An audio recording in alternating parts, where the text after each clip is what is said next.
তো সর্বপ্রথম আমি দুঃখ প্রকাশ করতেছি আগামীকালকের ঘটনার বিষয়ে, বিমান দুর্ঘটনার বিষয়ে। তো আসলে এটা কতটুকু মর্মান্তিক ঘটনা এবং কতটুকু বেদনাদায়ক ঘটনা, তো এই জিনিসটা বোঝানোর জন্য আমি আপনাদেরকে দুইটা ভিডিও শেয়ার করে দুইটা ভিডিও আপনাদেরকে আমি দেখাবো। ইনশাল্লাহ প্রথম ভিডিওটা দেখার পর আমি আপনাদেরকে কিছু কথা বলছি।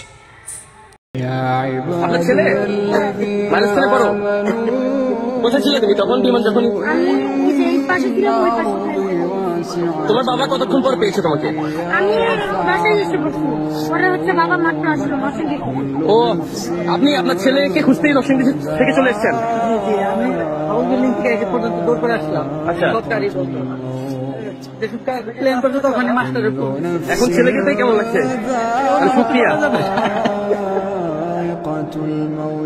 তো আপনারা প্রথম ভিডিওটি দেখে বুঝতে পেরেছেন যে একজন বাবা তার ছেলেকে কাছে পেয়ে কতটুকু খুশিতে আত্মরা হয়ে গিয়েছে, এবং এই দুর্ঘটনার ভিতর থেকে তার ছেলে তার কাছে তার বুকে আসতে পেরেছে। এই জন্য একজন বাবা কতটুকু মনের প্রশান্তি পাচ্ছে, কতটুকু তার খুশিতে আত্মা হয়ে যাচ্ছে। তো এরকমভাবে দেখেন একজন মা তার ছেলে তার সন্তানকে না পাওয়ার কারণে কতটুকু কষ্ট এবং কতটুকু বেদনাদায়ক কান্না করছে। ওই ভিডিওটা আপনারা দেখেন, দেখলে বুঝতে পারবেন।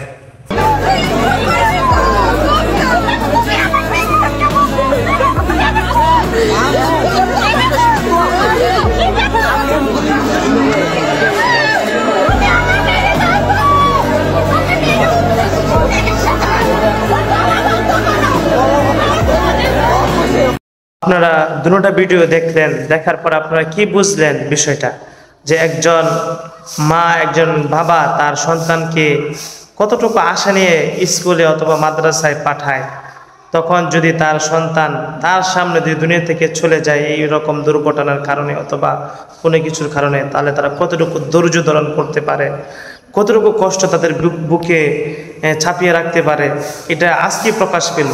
একজন বাবা তার ছেলেকে পেয়ে কতটুকু খুশি হয়েছে, আর একজন মা তার সন্তানকে না পায় কতটুকু কষ্ট কতটুকু বেদনায় কান্নাকাটি করছে, একদম পাগলের মতো হয়ে যাচ্ছে। তো অবশ্যই আপনার ভিডিওটি দেখেছেন, দেখে অবশ্যই বিষয়টা বুঝতে পেরেছেন।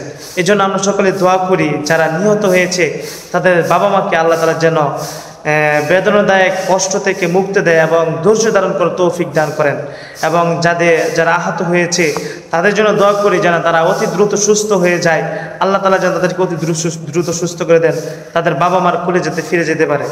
আর যাদের সন্তান হারিয়েছে আজকে দুনিয়াতে নাই এই দুর্ঘটনার মাধ্যমে, আল্লাহ তাআলা তাদেরকে যেন উত্তম জাযা দান করেন এবং ধৈর্যের জামিল দান করেন, এই জন্য সবাই দোয়া করব। এবং সকল রকমের সহযোগিতা এবং সকল রকমের সাহায্যের জন্য আমরা এগিয়ে যাব।